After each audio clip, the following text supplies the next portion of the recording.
वज़ीरिस्तान का जिक्र करना इसलिए ज़रूरी है जनाब स्पीकर साहब कि जो ख़वातीन के साथ वहाँ पे जो उनका कत्लेआम किया गया, उनको शहीद किया गया है, मैं समझता हूँ कि इस रविश को बदलना होगा और इसमें मुफ्तियान और उलमाए कराम को और हम सबको आगे आना होगा कि ये बताया जाए कि कौन शहीद है और कौन शहीद नहीं है, क्योंकि एक जिहाद के नाम पे और दूसरा शहादत के नाम पे जो कत्लेआम वहाँ पे हो रहा है, जो ख़वातीन के साथ अभी वाक़या हुआ है, वो काबिल मज़म्मत है। और मैं समझता हूँ कि इसका अजाला किया जाना चाहिए, क्योंकि इन इलाकों में ख़ुसूसन शुमाली वज़ीरिस्तान और जनूबी वज़ीरिस्तान में लोगों ने बहुत तकालीफ उठाई है। जनाब स्पीकर साहब, मैं जिक्र करना चाहता हूँ सिंध के शहर कराची का। आपने देखा कि 2-4 दिन से, एक हफ्ते से वहाँ के हालात कैसे जारी है। एक अपोजिशन लीडर के साथ जो रवैया रखा गया है, आपने देखा कि एक अपोजिशन लीडर हलीम आदिल शेख को 4x4 के कमरे में बंद करके किस तरीके से उनको तशद्दुद का निशाना बनाया गया, किस तरीके से उस कमरे में सांप छोड़े गए, और किस तरीके से आप देखते हैं कि मैं उस शहर की बात कर रहा हूं कि जिस शहर में 444 लोगों का कातिल राव अनवार बगैर हथकड़ी के दंदनाता फिरता है, लेकिन उसी शहर में एक सियासी लीडर, अपोजिशन लीडर, पार्लियामेंट का मेंबर, असम्बली का लीडर, एक पार्टी का मरकजी ओहदेदार, किस तरीके से उसको पाबंद सलासिल किया जाता है। और आपने ये भी देखा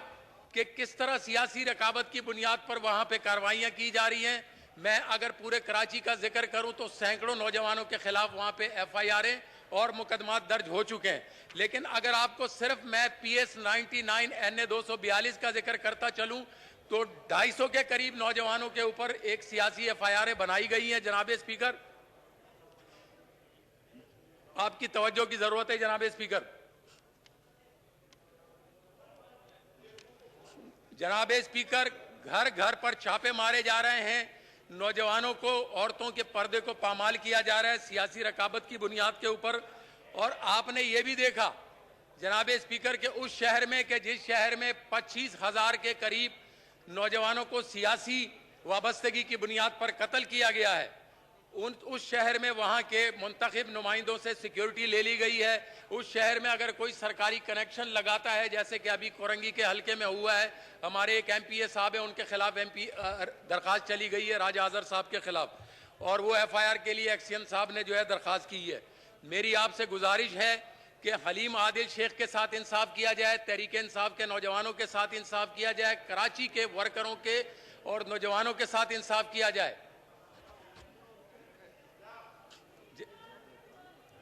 जनाब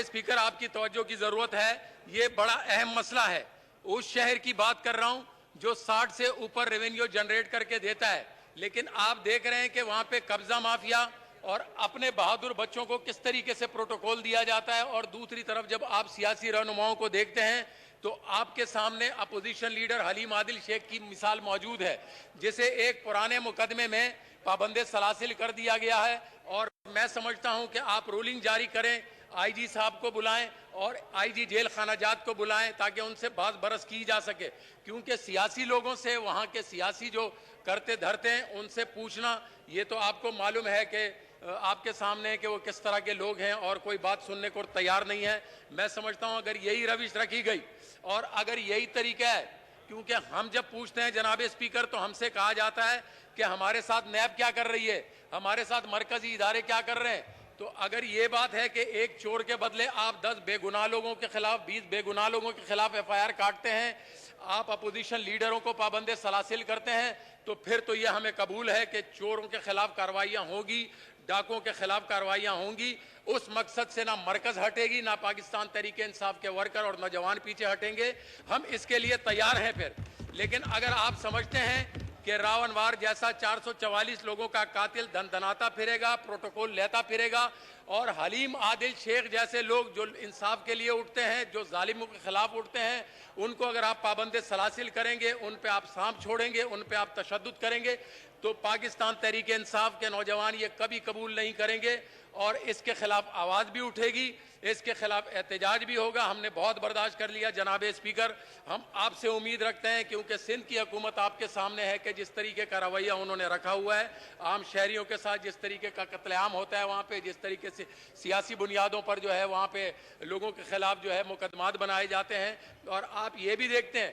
कि बेगुनाह लोगों के अमलाक को गिराया जाता है सिर्फ इसलिए कि मरकज़ में, लाहौर में, पंजाब में या सिंध में या किसी भी जगह पे अगर कोई नैब कार्रवाई करती है या इंक्रोचमेंट कार्रवाई करती है तो उसका बदला लेने के लिए कि किस तरीके से लोगों की ज़ाती अमलाक को गिराया जाता है और नुकसान पहुंचाया जाता है। जनाब स्पीकर, मेरी आपसे दरख्वास्त है कि आप इनको, IG सिंध को और IG जेल खानाजात को तलब करें और उनसे पूछें कि किस तरह एक मखसूस तंजीम के गुंडों ने पाकिस्तान तहरीक इंसाफ के नौजवान जी पाकिस्तान राजा परवेज अशरफ साहब, जनाब राजा परवेज अशरफ। थैंक यू जनाब स्पीकर। जनाब स्पीकर, मैं ये गुजारिश करना चाह रहा था